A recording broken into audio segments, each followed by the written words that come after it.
ये शंका, ये डर जल्दी जाता नहीं, बड़े बड़े के हृदय से डर नहीं जाता है। तो इतर मानवों के लिए क्या कहा जाए।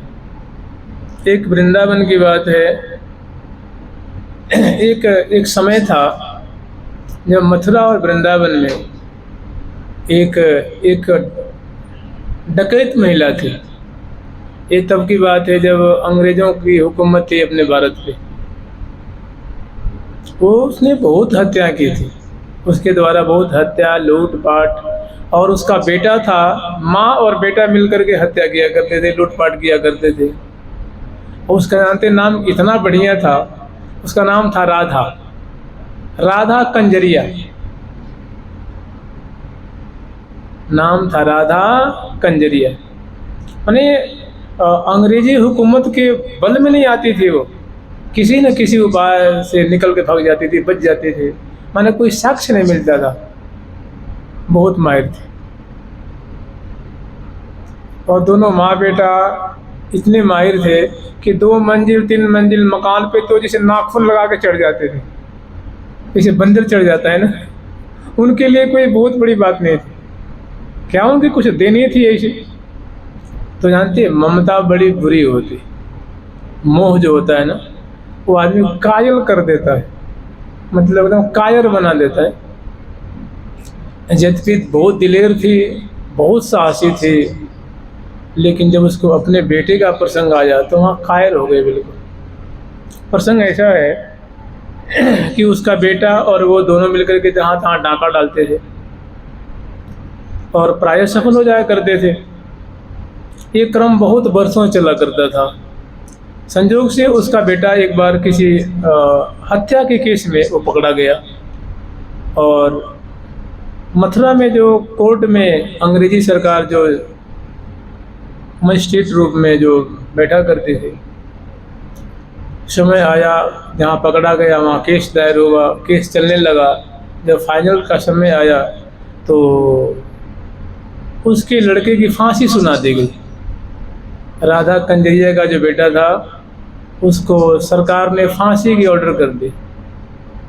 और फांसी की ऑर्डर करने के बाद, आज फांसी की ऑर्डर तो आज ही नहीं होता है, कुछ समय उसको दिया जाता है, 10 दिन 5 दिन 20 दिन 6 महीने का, कि अमुक तारीख पे इसकी फांसी हो गई। तो उसको फांसी की जब सज़ा हो गई तो उसकी माँ घबराई, बहुत कोशिश की, चूँकि थी डकैत, किसी सरकारी आदमी के पास से जा सकती नहीं थी, और न उसका न किसी से मिल सकती थी।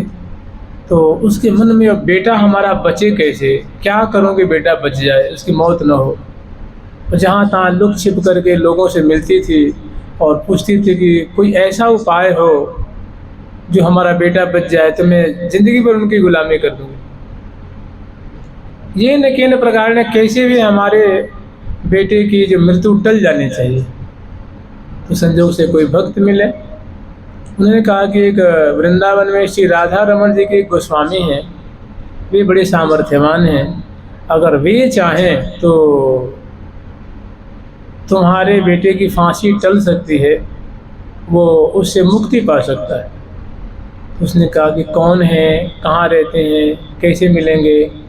तो लोगों ने बताया, भक्तों ने बताया कि देखो सबसे जल्दी मिलते नहीं हैं, बड़े भजन परायण साधु हैं, एक तो गोस्वामी परिवार के हैं, प्रतिष्ठित परिवार के हैं, और श्री राधा रमन जी के अंग सेवी हैं और बड़े विद्वान हैं, और थोड़े आचार विचार अपरुष आदि में विशेष उनकी सेवा को लेकर के उनकी मांग रहती है, और उनसे मिलना भी बड़ा कठिन है। तो जैसे तैसे उनकी वो जो कोठी थी, उनका जो घर था, उसका उसने पता उनसे मांग लिया, और जैसे जैसे उसके बेटे की जो फांसी की जो तिथि थी, जैसे जैसे नज़दीक आ रही थी, वैसे वैसे उसके हृदय की गति मानो बढ़ती जा रही थी, उसके पाँव से ज़मीन खिसकते जा रहे थे। फिर समय आया, मात्र 3 दिन बच गया था, वो भारी व्याकुल थी वो अपने बेटे को बचाने के लिए। तो उस गोस्वामी जी के पता जान करके, और जानते हैं उसका उस राधा कंजरिया का ऐसा कुहराम था, ऐसी तहलका मैंने ऐसा उसका वर्चस्व था कि जिस रास्ते से गली से निकल जाए तो लोग बहुत डर जाते थे कि भाई कोई ना कोई लगता है अनहोनी होने वाली है, खून खराबा होने वाला है, जब भी ये यहाँ दिख रही है। तो जनता में भी खौफ, और उसको भी जनता से बहुत खौफ था कि कोई हमारी सूचना जाके सरकार को ना दे दे। मैंने घुट घुट को भी दिया करते थे, कभी जनता के सामने नहीं आ सकते, कभी पर्वत में, नाले में, पुल में, जंगल में, खेत में, मेड़ पर, जहाँ था खंडहर में, शमशान घाट में उसका निवास हुआ करता था।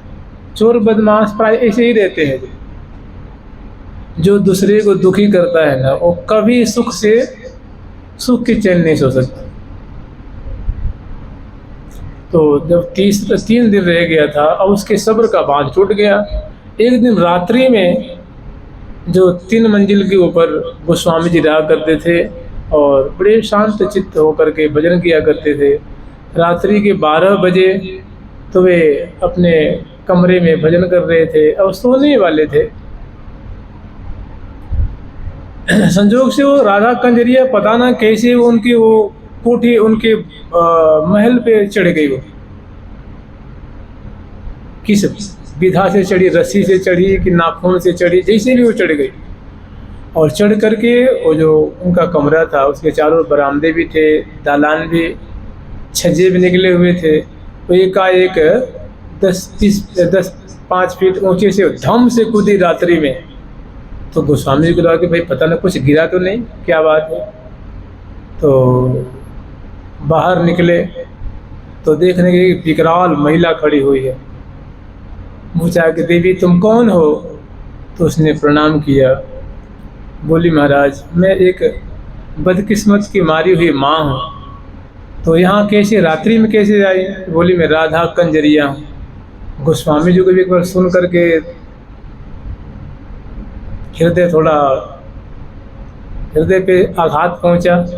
फिर उन्होंने बड़े शब्द बांध करके पूछा कि तो रात्रि में यहाँ कैसे आई, क्या प्रयोजन है तुम्हारा? तो उन्होंने कहा प्रभु वैसे तो आप मेरा नाम सुने ही होंगे, मैं बहुत भारी डकैत हूँ, हत्यारनी हूँ, लेकिन आज मैं आपकी शरण में हत्या करने नहीं आई हूँ, मैं आपके चरण धूल लेने आई हूँ। बोले ऐसी तेरे पे क्या आफत पड़ गई है?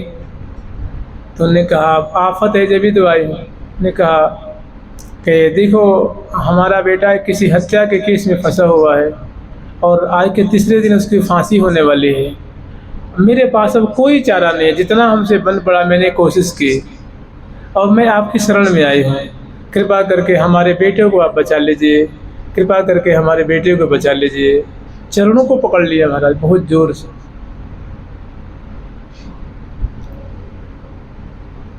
उन्होंने कहा भाई इसमें मैं क्या कर सकता हूँ, अब हत्या उसने की है तो फल तो भोगेगा। वो बहुतों की मर्डर की है तो अब उसकी तो मर्डर करने वाले की मर्डर तो होती है, देर हो चाहे सवेरे हो, इसमें बता मैं क्या कर सकता हूँ? नहीं प्रभु आप बहुत कुछ कर सकते हैं, हमारे बच्चे को आप बचा सकते हैं। तो उनको भी दया आई। उन्होंने कहा ठीक है एक बात बता, मैं जो कहूँगा वो तो बात मानेंगे क्या? उसने कहा आप कैसी बात करते हैं, आप कह के तो देखिए, आप जो कहेंगे अक्षरशः मैं पालन करने की चेष्टा करूँगी, और जो आप हमसे कीमत चाहेंगे और कीमत का हम धन दौलत देंगे नहीं आपको, मैंने जो साधना बताएंगे, जो बात बताएंगे उसको मैं प्राणपण से पालन करूँगा। उन्होंने कहा एक काम कर तो अभी चली जा और नहा धो करके जहाँ भी तू रहती है बैठ जाना और ये मंत्र जाप कर हरे कृष्ण कृष्ण कृष्ण हरे हरे, हरे राम राम राम हरे हरे। और देख इसमें तुझे करना यही है, बातें तो बहुत सारी हैं। आर्त हो करके कि मतलब मेरा बेटा बच जाए इस पीड़ा से, तू तो खुद ही पीड़ित है, अब तुम्हें बताने की आवश्यकता नहीं है। आर्त हो करके जब न तेरे लिए और कोई विशेष नियम नहीं,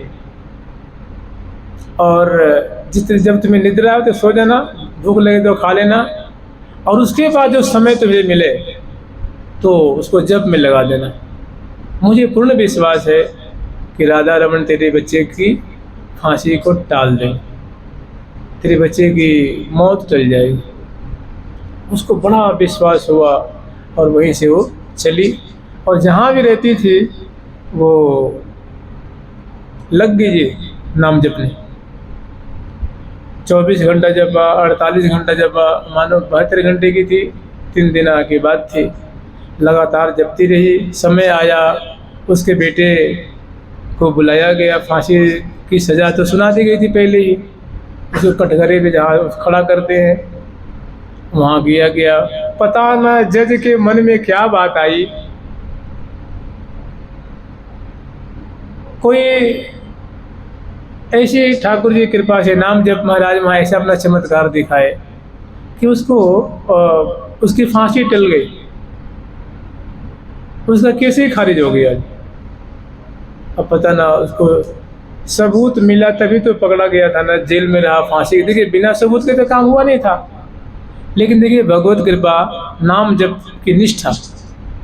जब फांसी देने का समय आया, सारे उसके ऑफिसर्स आए और सारी बातें हुई। पता ना उस के मन में क्या आए।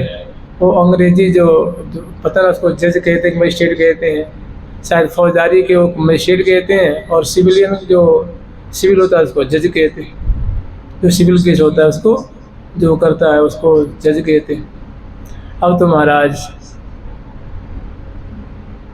अब किस आधार पे किया, कैसे किया, वो तो जज ही जाने।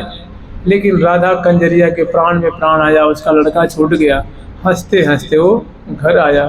अब तो महाराज मैंने एक अनहोनी कहते हैं ना, मेटत कठिन कुवंक बाल के, मैंने जो मस्तक में कोई अनहोनी होने वाली हो जो टाली नहीं जा सकती, वो भी नाम महाराज। नाम महाराज क्या नहीं कर सकते जी, लेकिन नाम पे विश्वास नहीं होता है। तो ये बहुत पुरानी, हजारों वर्ष पुरानी कोई घटना नहीं है। मुश्किल से 100 वर्ष मान लीजिए, 125 वर्ष हो सकता है या 80 वर्ष हो सकता है लगभग। एक तो ये बहुत सुंदर घटना ये वृंदावन की है।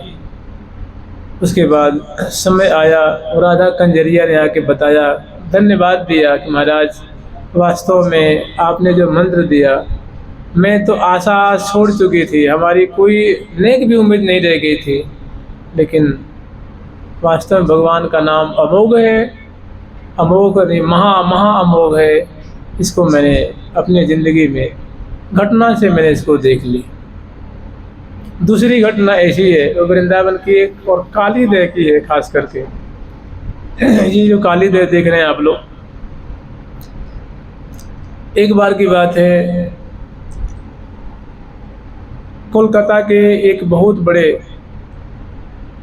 अब इसमें मुझे थोड़ी शंका है, पता ना वो या तो डॉक्टर थे या तो कोई बैरिस्टर थे, इतना दोनों में से कोई एक थे। मैंने जिस केस को अपने हाथ में लेते थे उनकी कोलकाता में बहुत ख्याति थी। मैंने उनको आप समझ लीजिए दूसरा भगवान ही लोग मानते थे, न्याय प्रिय मानते थे, बड़ी ईमानदार, सज्जन, सत्य आचरण करने वाले और हमेशा न्याय का पक्ष लेने वाले ऐसे महानुभाव हुए। मैंने उनकी तूती बोलती थी, समझ लीजिए जिसके केस को हाथ में ले लें वो उसमें तो मतलब 99% सफलता मिलनी ही मिलनी है। ऐसी उनकी खूब प्रसिद्धि थी और बहुत बढ़िया से उनका जो है वो कारोबार चल रहा था, उनका पैसा चल रहा था। एक बार की बात है कि वृंदावन से कोई संत घूमते फिरते गए कोलकाता और उनका उन्होंने आतिथ्य ग्रहण किया, माने उनके अतिथि बने। बहुत प्रसिद्धि थी, साधु महात्मा प्राय उनके पास आए करते थे, चंदा वाले आए करते थे, धार्मिक धर्मात्मा लोग उनके आते, अच्छी अच्छी बातें होती, सत्संग आते हुआ करता था। उन्हें न्यायप्रिय भी थे, सदाचारी भी थे और भक्ति भाव में उनकी रुचि भी थी और अपने पेशा में बड़े माहिर थे, ख्याति लब्ध थे। तो संजोग से जो महात्मा गए थे वृंदावन से, वो उनके यहाँ वो उनके अतिथि बने, उन्होंने बड़ा उनका सत्कार किया। संजोग से क्या हुआ कि वो महात्मा जी थे, जाने से पहले जब उनसे कुछ बातचीत हुई तो उन्होंने कहा, प्रभु जी मैं एक बात कहूँ, बुरा तो आप नहीं मानेंगे। उन्होंने कहा, महाराज जी कैसी बात करते हैं, संतों की बात तो हमेशा भलाई के लिए होती है, संत सदा भलाई की बात करते हैं, वो इसमें बुरा मान लो, अगर मान लो कोई बुरी हो तो इसमें बुरी क्या बात है, जो सच्ची बात है तो है। उन्होंने कहा, प्रभु जी आप बुरा मत मानना, आपकी और मात्र लगभग 6 महीने से कुछ थोड़ी ज़्यादा आपकी आयु रह गई। 6 महीना 2 दिन 4 दिन 5 दिन 10 दिन से कुछ उन्होंने बताया, मैंने 6 महीना थोड़ा सा ज़्यादा बताया था, क्योंकि आपके ललाट पे आपकी रेखा बता रही है और हमारी बात त्रिकाल में भी मिथ्या नहीं होगी। अब तो महाराज ये बात सुनते ही उस प्रभु जी की तो मैंने मानो सारा जो ताम झाम था, जो सारी ख्याति थी, मैंने वो प्रभु जी हिल गए बिल्कुल कि अच्छा तो मैं मर जाऊंगा फिर क्या होगा। फिर मैंने बहुत सारा प्रश्न उनके हृदय में आने लगा।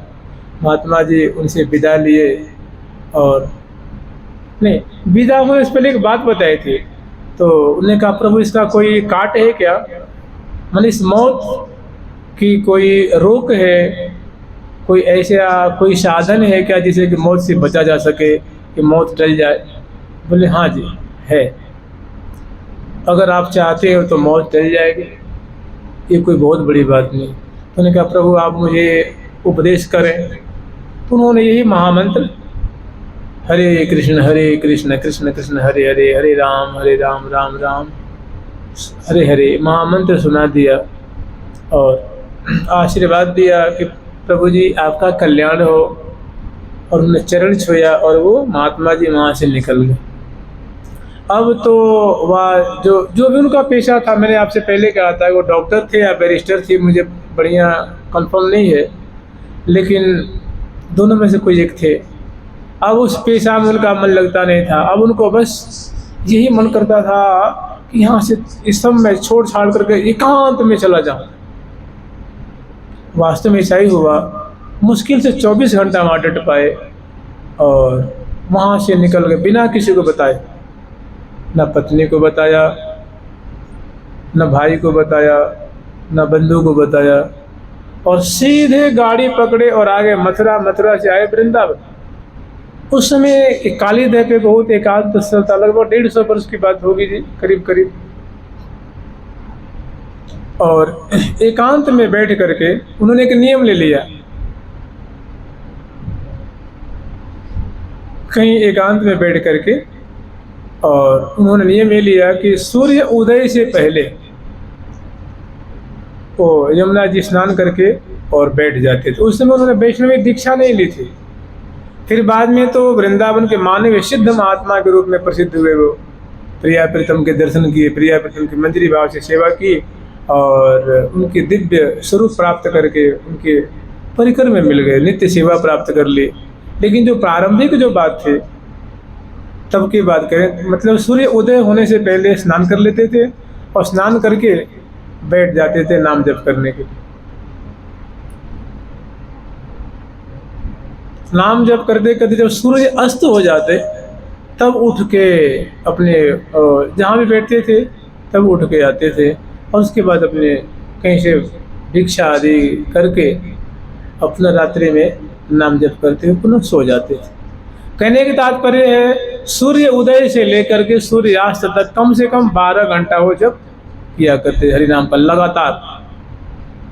जाप तो और ज़्यादा करते थे, लेकिन उन्होंने नियम ले रखा है कि मैं सूर्य का दर्शन 6 महीने तक नहीं करूँगा। ये क्रम चला और वास्तव में 6 महीना का जो समय था, जो अवधि थी, वो निकल गई। मौत बिल्कुल टल गई और उनको बड़ा आश्चर्य लगा। अब जानते हैं 6 महीना जब नाम जप किया उन्होंने, तो नाम महाराज ने उनको पकड़ लिया। एकदम हृदय से उन्होंने जाप किया था, बेशक डर से ही किया था, भय से किया था, लेकिन भगवान नाम इतने उदार हैं, इतने दयालु हैं कि उन्होंने उनको पकड़ लिया, योग्य जान करके, उचित जान करके, अधिकारी जान करके उनके हृदय में घुस गए। फिर उन्होंने वृंदावन के किसी महात्मा से दीक्षा ली और विधिवत उपासना सीखी, वाणी ग्रंथों का आश्रय लिया, और वही बाद में श्री परम पूज्य सिद्ध बाबा श्री जगदीश दास बाबा के नाम से विख्यात हुए। आज भी आप काली देव पे जाएंगे तो पूछेंगे कि सिद्ध बाबा का आश्रम कौन है, तो आपको प्राय बच्चा बता देगा कि सिद्ध बाबा मतलब श्री पूज्य श्री जगदीश दास बाबा। बाद में तो बहुत वो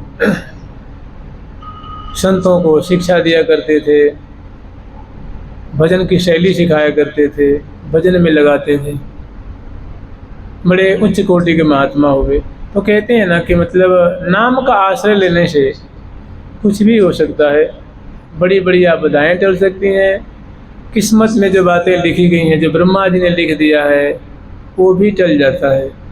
बड़े बड़े कुअंक माने कठिन कठिन कठोर कठोर बातें भी अमुक अमुक घटना होने वाली हो भी टल जाती है। और जो नाम का आश्रय लेते हैं उनको भगवत प्रेम प्राप्त होता है। नाम महामनि विषय ब्याल के, मेटत कठिन कुअंक भाल के, मेटत कठिन कुअंक भाल के। हम लोग स्मरण कर रहे थे पावस ऋतु की लीला। पावस ऋतु की लीला में जो रत्नमणि कुंज है, जो उत्तर और ईशान कोण के बीच में है, जमुना पुलिन से भीतर की तरफ है, और अग्रवर्ती रंग देवी सुदेवी जी का जो बाग है उससे और आगे की तरफ है। पंच वर्ण के रत्नों से निर्मित दिव्य कुंज है, लताओं से आच्छादित है। और प्रिया प्रीतम को सहचरी वृंद पावस ऋतु की बूंदों में भिजा करके, और जब लाल ललना बहुत काल तक स्वेच्छापूर्वक भिजते हैं, और सहचरी वृंद उनकी सुंदर रसमयी लीला दर्शन करते भिजती हुई, सुंदर सुंदर उनकी जो शोभा है, सुंदर लीला है, मधुराति मधुर चेष्टाएँ हैं, उनको देख देख के सखी जन निहाल होती हैं। और प्रिया प्रीतम को भी सुधी नहीं है। लह लही ललित चूनरी में मिल भई दुति दूना दुलरी तने, भई दुति दूना दुलरी तने, श्री हरि प्रिया रस रहसी बहसी, अंग अंग रग बगे रंग रने, अंग अंग रग बगे रंग रने। कल हम लोग यहाँ तक स्मरण किए थे। फिर लाल ललना को इसी रत्नमणि कुंज में ले आती हैं, और चूँकि प्रियाजू का और लालजू का जो कलेवर है, वस्त्र है, आभूषण है, वो सब गीला है, माने भीजा हुआ है। तो बड़े आदर पूर्वक चौकी पे विराजमान करके और प्रियाजू के केश पास को कंघी से संवारती हैं, निचोड़ती हैं, और बिजना से क्षण भर में सुखा देती हैं। ऐसे लालजू के भी केश पास को निचोड़ती हैं, सुखाती हैं, कंघी से संवारती हैं, और बिजना से बयार करके उनको सुखा देती हैं। प्रियाजू का मुखमंडल है, ग्रीवा है, उदर प्रदेश है, हृदय देश है, अंग अंग को बड़े कोमल कोमल वस्त्रों से पहुँचती हैं। प्यारे के भी सुंदर कोमल कोमल अंगों को कोमल कोमल गिले गिले वस्त्रों से पहुँचती हैं, और सुंदर नूतन प्रियाजू को और लालजू को वस्त्र धारण कराती हैं पावस ऋतु के अनुरूप। देखिए सहचरी वृंद की कितनी सुंदर और मधुर सेवा है। श्यामा श्याम के अंग प्रति अंग को सजाती हैं, उनका श्रृंगार करती हैं, सेवा करती हैं। प्रिया प्रीतम के मुख में कौर देती हैं, मुखवास देती हैं, जल पिलाती हैं, तांबुल खवाती हैं, अंग अंग को चरचती हैं, और समयानुसार प्रिया प्रीतम के संग ही रहती हैं हमेशा। रहती जो अनुदिन संग, प्यारी प्रीतम के सदा, रहती जो अनुदिन संग। परिचर्या में परम प्रवीणा, नव नव के भी कला रस भीना, निश दिन लगी रहत लवलीना, अति रति रंगी। प्रिया प्रीतम की जो प्रेम कीली है उसमें रंगी रहती हैं, बीजी रहती हैं। अत्यंत करीब से दोनों की रसमयी केली का दर्शन करती हैं, और उनका बड़ा ही सुंदर वाजयंत्रों को बजाती हुई और बड़े ताल स्वर रागनी उपजाती हुई और मधुर कंठ से उनका गान करती हैं। श्यामा श्याम भी सुन सुन करके रीझ रीझ करके रीझ रीझ प्रीतम सिर ढोरें, यह छवि सदा रहो और मोरें। तो श्यामा जी को नख से सिर पर्यंत तक श्रृंगार करती हैं, लाल जी को भी नख से सिर पर्यंत तक श्रृंगार करती हैं, और सुंदर गंध से चरच करके माला पहराती हैं प्रिया जी को और लाल जी को। प्रिया जी को मुखबास, लाल जी को मुखबास, प्रिया जी को तांबूल शेष लाल जी को खवाती हैं। और उसके बाद कुछ लाल लल्ला को इस जब कुंज में लाई हैं तो कुछ संध्या आरती से पहले की बात है ये, अभी संध्या आरती का समय नहीं हुआ है, उससे पहले की बात है। तो श्यामा श्याम को उचित भोग लगाती हैं ऋतु के अनुरूप, कुछ पेय पदार्थ पिलाती हैं, मुख धुलाती हैं, मुख कमल पहुँचती हैं। और फिर प्रिया जी को मुखबास, लाल जी को मुखबास, प्रिया जी को तांबुल, लाल जी को तांबुल खवाती हैं, फिर बलिहार लेती हैं। और ये जो बातें हैं ये चौकी पे बैठी हुए प्रिया प्रीतम है तब की बात है। अब बगल में ये बहुत सुंदर जो है वो कुंज की शोभा है, रत्नमणि कुंज, इसको रत्न बंगला भी कहते हैं। तो सुंदर बरामदेदार कुंज है, सुंदर इसमें खम्भे भी हैं, सुंदर छज्जे भी हैं, जंगले भी हैं, कपाट भी हैं, पर्दा भी हैं। अंदर सुंदर झाड़ फानुस झालर झूमर आदि की शोभा है, वे बंधनवाद ध्वजा पताका आदि की शोभा है। पंछी वर्गों की बहुत सुंदर यहाँ उपस्थिति है और हजारों की तादाद में सहचरी वृंद हैं। बड़े आदर पूर्वक श्यामा श्याम को यहाँ की शोभा दर्शन कराती हैं, कुंज की जो अभ्यंतर की शोभा है वो दर्शन कराती हैं। और उसके बाद बड़े आदर पूर्वक श्यामा श्याम को इस पर्यंक पे विराजमान करते हैं। सुभग से जा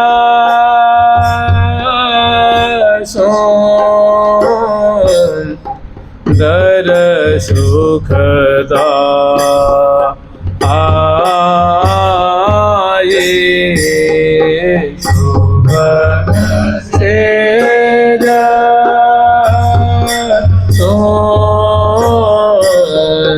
दर सुखदा आए, मृदुल सोरंग जो मंजू मन भाए,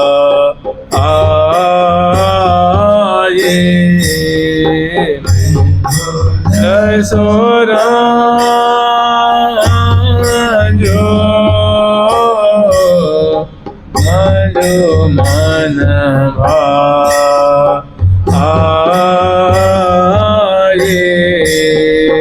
तापर श्याम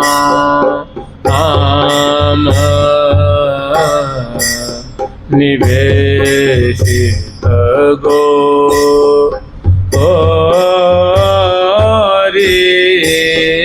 तापर श्याम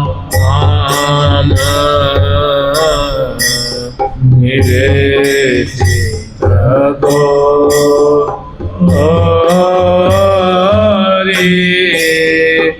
विनय करता रुखा लिए किशो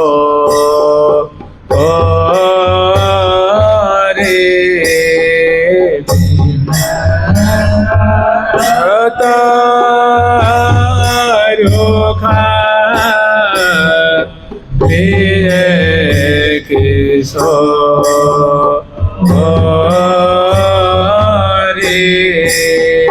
विनय करता रुखा लिए किशो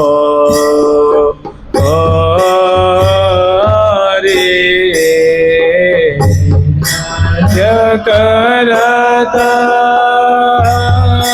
रुखा लिए किशो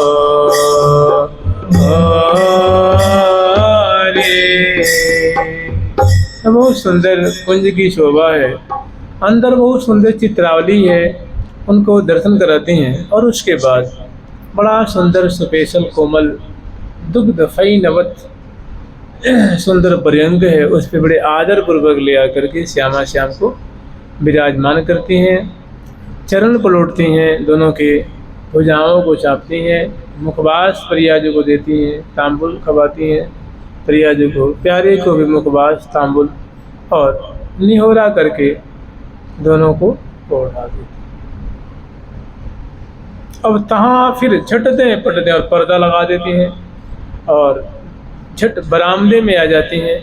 और बरामदे में जो अनेकों जो जंगले हैं, जंगलाओं से रंध्रन जालियों के माध्यम से श्यामा श्याम की अब कैसी सुंदर शोभा है, सुंदर निकुंज मंदिर की केली है, सुंदर उनका विलास है, सुंदर उनकी लीला का दर्शन कर रही हैं। और कुंज के हर तरफ सखी वृंदों की भीड़ है, श्रीधाम वृंदावन की शोभा है, लताएं झूम रही हैं, सुंदर। देखिए वर्षा ऋतु है तो वर्षा बाहर बहुत वर्षा हो रही है, सुंदर जो है वृष्टि हो रही है और मोरा वैसे बादल के गर्जन, दामनी की तर्जन, धुरवा छूट छूट करके मैंने बरामदे में, कुंज में, बाहर छा रहे हैं। और जहाँ तहाँ जो पंछी वर्ग क्यों कार कर रहे हैं, मैंने अपनी अपनी बोली में वो आनंदित हो रहे हैं वर्षा की बूंदों में भीज भीज करके। और इधर अंदर जो है निकुंज मंदिर में श्यामा श्याम विराजमान है। पावस ऋतु सुंदर छटा है, पावस ऋतु का जो समग्र वैभव है सामने दृष्टिगत हो रहा है। भारी दोनों के हृदय में प्रेम वर्धन हो रहा है, रस वर्धन हो रहा है। अब अंदर की सुंदर जो लीला है वो कैसी है, उसका दिग्दर्शन करा रहे हैं हरिप्रिया नामनी सखी।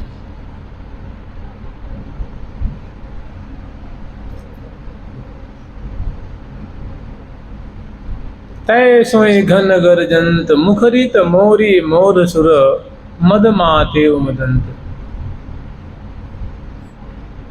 जैसे बाहर वृष्टि हो रही है, पावस की समग्र संपदा जो है वो दृष्टिगत उपस्थित है।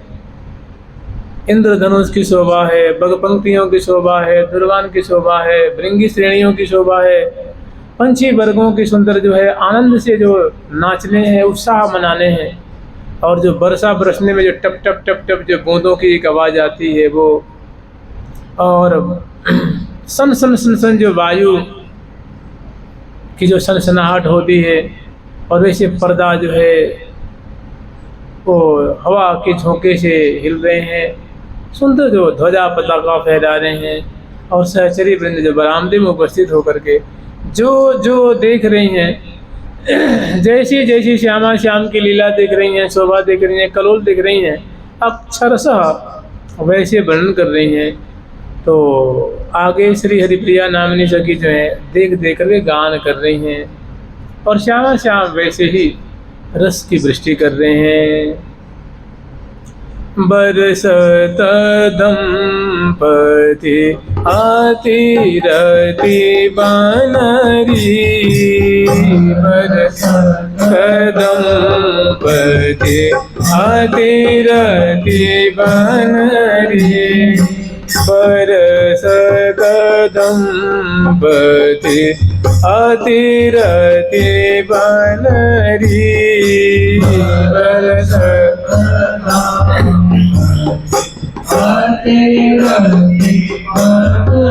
आत सोई बगर जात घन घन घन जय सोई गर जात घन घन घन पवन शनन शन सन पवन शनन सन सन बरसत दंपति अतिरति बनरी, बरसत दंपति अतिरति बनरी, तै सोई गरजत घन घन घन पावन शनन सन सन रे, सोई गरजत पावन शनन सन सन रे, मुख मुखरित मोरी मोर मधुर सोर मोरी तेरी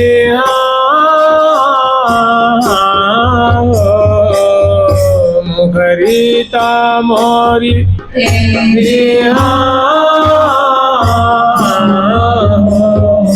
मुखरित मोरी मोर मधुर सुर उमदाते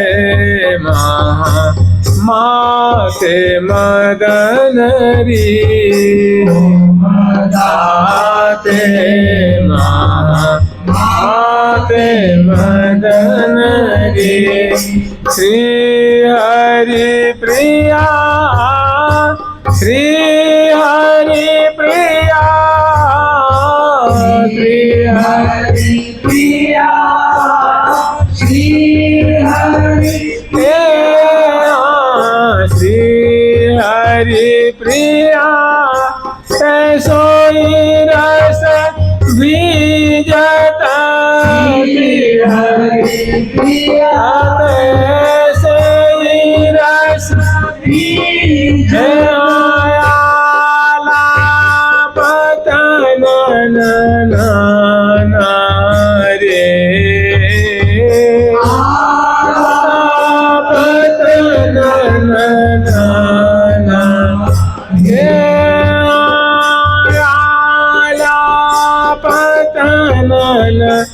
नाना रे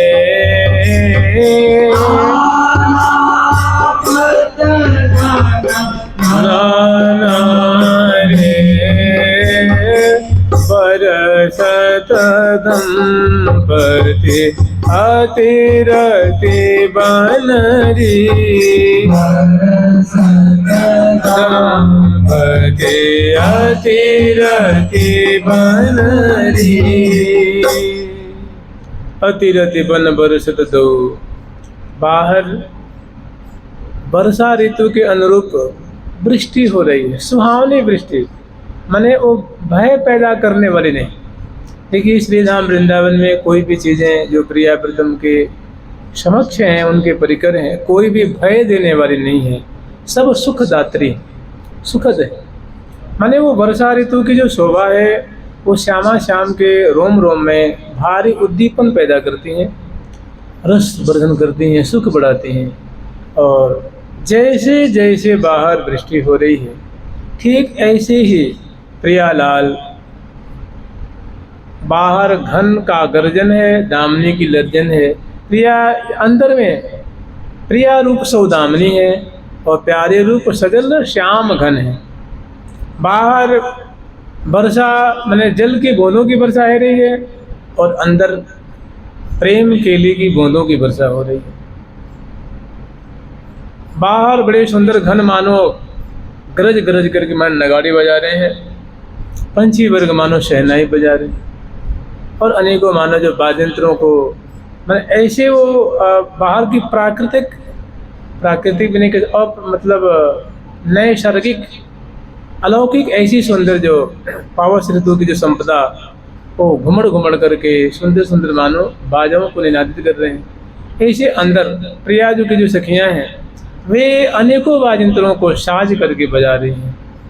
बाहर जैसे बड़ा रस बरस रहा है, रस का तात्पर्य वृंदावन की झांकी बड़ी लुभावनी, ऐसी प्रिया प्रीतम के अंदर जो झांकी है महा लुभावनी दिख रही है। तो हरिप्रिया से जो वर्णन कर रही हैं कि अति रति बन बरसत दहु तैसमय घन गर्जंत मुखरित मोरी मोर, मोरी और मोर जब मुखरित हो रहे माने अपनी अपनी भाषा अपनी अपनी बोली में बड़े उन्मत्त होकर के नाच रहे हैं और बोल रहे हैं। ऐसे अन्य पंछी बस ऐसे अंदर प्रिया प्रीतम की बड़ी सुंदर जो है आनंद जनित बोल हैं, रस वर्धन करने वाली सुंदर उनके श्री मुख से जो ऐसे वचन निश्रित हो रहे हैं जिनको सुन करके सहचरी बिंद मानो वे शुद्ध हो रही हैं, शुद्धि बुद्धि खो रही हैं। प्रिया जी के सुंदर वचनामृत सुन करके जैसे बोलत सी आह नाहयों मधुर मधुर मृदुबाल सुख आसन राजें ललित, ललित रंग संग लाल, लाल संग रंग ललित, ललित बाल ललकें, रंग के तरंग अंग अंग झलकें, शशि मुख शशकांत, आह नाह मधुर बलकें। ऐसी बहुत सुंदर जो प्रिया प्रीतम के जो अंदर जो है वर्षा ऋतु के अनुरूप, वर्षा ऋतु के रूपक में श्यामा श्याम की बहुत सुंदर यहाँ प्रेम के लिए है, रसमय के लिए है, वो सहचर्य में दर्शन कर रही हैं। वर्षा की शोभा है, आंखों को शीतल करती है सहचर्य। प्रिया प्रीतम ऐसी ऐसी सुंदर शोभा दिखाते हैं, ऐसी ऐसी सुंदर रसमयी केली की झांकी प्रकट कर रहे हैं, जिनको देख करके सखियों के नेत्र जो है वो शीतल हो रहे हैं, मन शीतल हो रहा है, हृदय शीतल हो रहा है। तो आगे स्मरण करेंगे कि बरसत दंप गान कर रही है हरिप्रिया सखी, जो भी सखी जैसे बाहर घन वर्षा की बूंदों को बरस रहे हैं, बरसा रहे हैं, और दामनी उनको जो है बरसाने के लिए उद्वेलित कर रही है, विवश कर रही है, बाध्य कर रही है। ठीक ऐसे ही प्यारे रूप सुंदर सजल श्याम घन है और प्रिया रूप सौदामिनी है, और दोनों मिल करके और प्रेम केली की वृष्टि कर रहे हैं। जिस वृष्टि में बाहर तो पंछी वर्ग समग्र सत्व जो है स्नापित हो रहा है, और इस प्रिया प्रीतम की प्रेम केली में बाहर के सत्व भी और प्रिया प्रीतम दोनों मानो इस सुख के सागर में अवगाहन कर रहे हैं। और सहचरी वृंद भी इसमें मीनवत, चकोरीवत, भृंगीवत इसमें निमग्न हो रही हैं, सुधी बुद्धि खो रही हैं। यहाँ तक कि ये बड़ा गंभीर पद है। प्रिया प्रीतम की जो बातें हैं ना, वे सखियों में उनकी जो है बातें कुछ प्रकट हो रही हैं, ऐसी मतलब अंतरंग लीला है। तो वर्णन कर रही हैं कि बरसत दंपति अतिरति बनरे, बरसत दंपति अतिरति बनरे, तैसोई गरजत घनन घनन घन, तैसोई गरजत घनन घनन, पवन सनन सन सन रे, सन सन सन मुखरित मोरे मोर मधुर सुर, मोरे मोर मधुर सुर, महामाते हे हाओ मदाते, महामाते मदन रे, मदाते महामाते मदन रे। जैसे प्रिया जो के मंगल विग्रह में जैसे आप स्मरण कर सकते हैं कि मधुर अधर रसना रस रसवत चसवत चसके लागे रे, दसन खंड गंडन मृदु मंडित परिपागे रे, सौरत सार सर्वत सच पावत तन मन मद मुकुलाय हो, अधिकत जान तान भ्रुव चिदवत रहत तबे यकुलाय हो, त्रिसकृत होत त्रिषा नैनन की पूर्वत उर अभिलाष। मैंने सखियों को जो जो पावस ऋतु में देखने की लालसा थी वो बातें श्यामा श्याम जो है उमगो मंगल घन ज्यों बरसत अरस परस रस रे लेरी, परस्पर दोनों जो है मानो रस का प्रवाह प्रवाहित कर रहे हैं, रसमय केली की धारा बहा रहे हैं। और सजल श्याम घन रूप लाल, प्रिया रूप सौदामिनी, दोनों उमग उमग करके मान उमग उमंगन घन ज्यों बरसत अरस परस रस रे लेरी।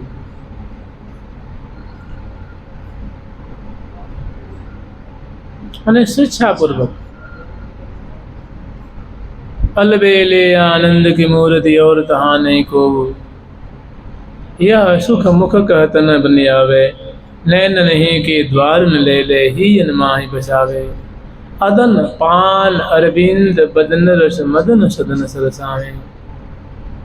कमल कमल प्रतिपालन कह के अति आनंद बढ़ावे। ऐसी सुंदर मैंने श्यामा श्याम की लीला। और वैसे पवन की जो मधुर मधुर जो उद्दीपनकारी सनसनाहट है, ऐसी लताओं के झूमने की बातें हैं, ऐसे जो है जो वर्षा के बूंदों की है, ऐसे दामनी की तर्जन है। और प्रिय अंदर जो है ये सौदामिनी श्री राधे, ये कृष्ण श्याम घन सोहे जो, ये जल तरंग बिन जल तरंग बिन है, ये परत न परत बिछो हैं जो। दोनों ऐसे एक दूसरे में आबद्ध हैं, परिरंभित हैं कि लपट रही लाल जो के ललित अंग सोहिनी, तरु तमाल कनक बेदी छवि विमोहिनी। बीच बीच बोलत बैन मृदो, सुन सुख होत अपार। रंजक रस पोषक सदा, कल किंकिनी झुनका। बीच बीच बोलत बैन मृदु, सुन सुख होत अपार। लाल जी को भारी सुख प्राप्त हो रहा है। सहचरी वृंद भी ऐसी प्रिया जो कि सुंदर जो वचनामृत है। आह ना यूं मधुर मधुर मृदु बात। तो कह रही हैं कि बरसत दंपति, यहाँ श्यामा श्याम जो है प्रेम केली की बूंदों की वर्षा कर रहे हैं, रस केली की बूंदों की वर्षा कर रहे हैं। और वैसे ही बाहर जैसे वृष्टि हो रही, घन दामनी लरज तरज करके, वैसे ही अंदर जो है श्यामा श्याम प्रिया रूप सौदामनी लाल रूप। आज दो दामिन मिल बिहसी, आई एक सरस गहनी में दो भुज बीच बसी। अंबुज नील उभय विदुराज तिनकी चरण खसी।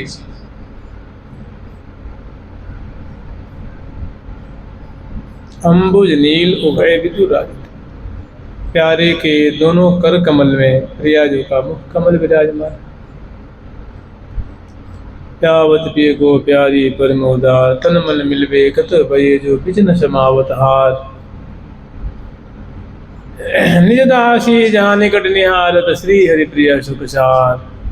फिर अगली पंक्ति है कि मुखरित मोरी मोर मधुर सुर। जैसे अंदर जो है प्रियाजू के श्रीमुख से बड़े ही आनंद जनित बोल निश्रित हो रहे हैं, ऐसे ही चूँकि तल्लीन होने के कारण ऐसे ही वचन, ऐसे ही शब्द, ये मोरी मोर सखी वृंदों के भी मुख से निश्चित हो। एकात्मकता है।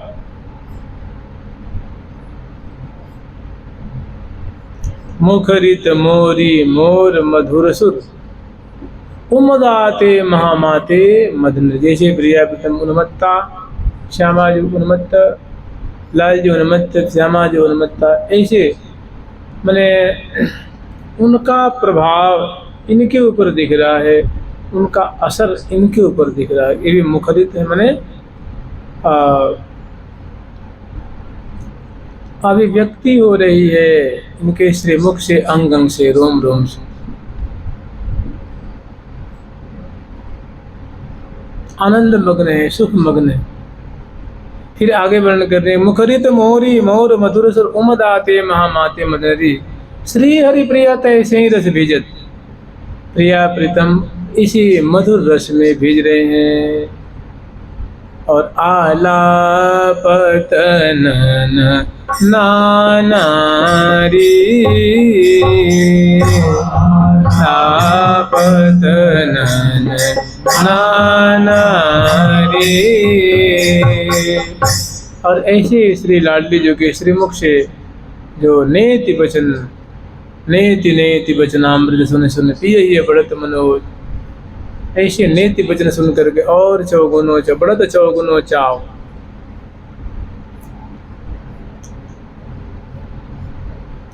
नेति नेति वचनामृत सुन सुन पिय ही बढ़त मनोज। त्यों त्यों अतिर नधीर मिलावत, अनसन अरुण सरोज। नोपुर मुकुर किंकिणी कोवती, हो तरुण गजन राव। अमित अनंगन के अंगन में उपजत अगंत भाव। ऐसी जो है प्रिया जो केसरी मुख से जो नेति वचन सुन करके और भारी जो है रसवर्धन हो रहा है और दोनों बड़े उमग उमग करके ऐसी सुंदर रचना के। दूसरी जो इससे अगला जो पद है, अगली झांकी है, उसमें जो सहचरी बिंदु बिल्कुल अब कोई उदाहरण देने लायक उनको दिख नहीं रहा है। तो कह रहे हैं कि आज बन अद्भुत वर्षा बरसी। वर्षा तो हम रोज ही देखती हैं और वर्षा ऋतु का समय है तो वर्षा बिहार देख रही हैं, लेकिन आज जो वर्षा बरस रही है वो अब वाणी का विषय नहीं रह गया। वो तो बस नैनन को लाहो यह सुख मुख कह तन बनियावे, नैनन ही के द्वार ले ले ही अनमाही बसा। कह रही ऐसी न भूतो न भविष्य न वर्तमाने च, न वर्तमान में जो हम देख रही हैं वो तो एक श्यामा श्याम की जोड़ी है। भूतकाल में कभी जो देखी नहीं है, भविष्य में पता न हो इसकी संभावना नहीं है, लेकिन वर्तमान में ऐसी जो वर्षा हो रही है ऐसी वर्षा हम कभी सुनी नहीं है, कभी देखी नहीं। जैसी प्रिया प्रीतम अद्भुत वर्षा बरसा। तो कह रही हैं आज बन अद्भुत वर्षा बरसी, सजल श्याम घन संग सौदामिनी बर भामिनी हर्षि, चहल पहल भई सकल महल में गई हलन तन तरसी। श्री हरिप्रिया मिल रही निरंतर, हितु सहेलिन सरसी। हितु सहेली भी सरस हो रही हैं, आनंदित हो रही हैं, सुधि बुद्धि हो रही हैं।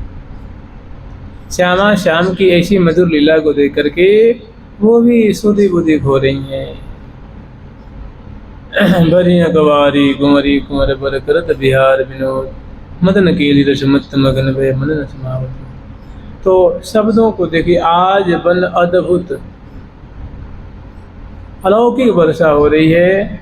कौन कौन वर्षा कर रहे हैं? तो कह रहे हैं सजल श्याम घन, रस जल से परिपूरित प्यारे श्याम सुंदर, और उन्हीं के अनुरूप सौदामिनी रूपा श्यामा गौरांगी, और दोनों दो मिलकर भामती बतियां। दो मिली करत भामती बतियां, मिली करत भामती बतियां, मदन गोपाल कुंवरी राधे के, मदन गोपाल कुंवरी राधे के, नखमणि अंक लिखत और छतिया, अंक लिखत और छतिया, सजल श्याम घन संग सौदामिनी बर भामिनी हरषि, श्याम घन संग सौदामिनी बर भामिनी हरषि, बर भामिनी हरषि। मुखरित मोरी मोर मधुर सुर, ठीक ऐसे ही चहल पहल वही सकल महल में। श्यामा जी का जो दिव्य श्री विग्रह है वही मानो महल, और उसमें भारी आनंद उत्सव मनाया जा रहा है, और पावस ऋतु का उत्सव मनाया जा रहा है। चहल पहल भई सकल महल में गई अहलन। सखियों की ऐसी छटा, ऐसी लीला देखने की तरस थी, इच्छा थी, वो आज पूरी है गई। छूटत पड़ा वो से टूटत, सुख लौटत जग जोरा। चहल पहल भई सकल महल में, चहल पहल भई मदन महल में, अहल न को अहूठे हो, टूटे हार बार और छूटे, कोटि सुरत सुख लौटे। बदन बदन भुज भुज भरी भरी के हरी हरी उड़ने हराए परस पुलक बस हिल मिल जिल रस रंग नंग बढ़ावे अब अपने दायन बो भायन चायन चहल मचाने। हारी आनंद बिहार विलास दोनों की श्यामा श्याम की, तो चहल पहल भई शक्ल महल में। समग्र जितने भी कुंजे हैं सभी जो है वो कुंजों में श्यामा श्याम ने रमण किया है, क्रीड़ा की है। जैसे अमित कला कुंज है, रंगत कुंज है, रसद कुंज है, रहसी कुंज है, चलदल कुंज है, फलदल कुंज है, अमृत कुंज है, अमित कला कुंज है, बसदा कुंज है। सभी कुंजों में अमृत कुंज को अमृत ले ले पी पी प्राण प्रतिपारे। तो कह रही है कि चहल पहल भई शकल महल में गई हलन तन तरसी। श्री हरि प्रिया मिल रही निरंतर, हरि और प्रिया से रोम रोम मिला हुआ है। और हितु सहेलिन ऐसी लीला को दर्शन करके, ऐसी वृष्टि दर्शन करके सचरी वृंद आनंदित हो रही हैं। सखियों के जो माथे पर के जो पल्ला होता है, चुन्नी के फरिया के जो पल्ला है वो सरक, मालावली टूट गई, कोई लुढ़क गई हैं, कोई गिर गई हैं, कोई झुक रही हैं, कोई दीवार पकड़ के, कोई खंभे पकड़ के, जंगला पकड़ के खड़ी है। शुद्ध नहीं है, मैंने बेशुद्ध हैं, मैंने एकदम चित्र लिखी जी खड़ी हैं। गई अहलन तन, जो उनके मन में तरस थी, अभिलाषा, मनोरथ कि हम ऐसी लीला देखें, ऐसी भेजती हुई माधुरी देखें, ऐसी प्रिया प्रीतम का माधुर्य रस का आस्वादन करें। वैसे प्रिया प्रीतम ने सौदामनी रूपा डाल दी जो, और सदल श्याम घन रूप लाल जी ने वर्षा की नहीं है। मैंने मानो बाढ़ सी आ गई है, खुशी आनंद का सैलाब है, रस का सैलाब है। सहचरी बन सोदी बुद्धि भूल गई, बहुत काल व्यतीत होता है। तो केली परासखी आती है। केली परासखियों का एक टोल है, जो सखी जन सुधि भूल जाती हैं, दे गए कि सुधि नहीं रहती है, तो वे आकर के सुधि दिलाती हैं, उनको सचेत करती हैं और फिर आगे की बात बताती। मैंने वो उनको कोई शुद्धि नहीं, उनको कोई ज्ञान नहीं रहा, उनको कोई चेत नहीं रहा, तो सखियों का एक टोल है, वे आकर उनको संज्ञायित करती हैं बड़े सुंदर वचन रचना करके, मधुर मधुर चेष्टाओं के द्वारा। यहाँ तक कि श्यामा श्याम को भी दलदल से निकालती हैं और आगे और अधिकाधिक सुख प्रदान करती हैं। तो श्री हरि प्रिया मिल रही निरंतर ही तो सहेलिन सरसी, आज बन अद्भुत वर्षा बरसी। इसके लिए आप आस्वादन कर सकते हैं। बैठे बिवी बंगले बनिठ नदी, 74 का पद है संभवतः। बैठे बिवी बंगले बनिठ नदी, चार और खम्बर चिरंबन रही सब सही अचंभन सनदी। ऐसा कलोल देके सखी अचंभे में पड़ गई, किंग कर्तव्य विमूढ़ हो रही हैं। समय का देह गे का कोई भान नहीं है। 74 का पद है, बहुत सुंदर है। फिर समय पा करके सखी वृंद आकर के लाल ललना को महल में प्रवेश करती हैं, जगाती हैं, उठाती हैं, बैठाती हैं, वस्त्राभूषण समगाती हैं, सुंदर वेशभूषा से अलंकृत करती हैं और पुनः प्रिया प्रीतम को इस रत्नमणि बंगला रत्नमणि कुंज से प्रिया प्रीतम को संध्या आरती कुंज में ले आती हैं और यहाँ ले आकर के भव्य प्रकार से आरती उतारती हैं, संध्या आरती करती हैं, स्तुति गान करती हैं और फिर प्रिया प्रीतम को लाल लाडली के लिली कुंज, और फिर ब्यारू है, फिर शयन है, फिर रास है, फिर ब्याहुला है, फिर दोनों को उत्सव है। उत्थापन के बाद या श्रृंगार के बाद बिलसाती हैं और पुनः जो प्रिया प्रीतम को जो अष्टकालीन लीला है उसी में लीला को समाहित कर देती हैं। जुगल सरकार की, लाडली लाल की, श्यामा श्याम की, वृंदावन धाम की। जय जय श्री राधे। प्यारी प्यारी प्रीतम प्यारी।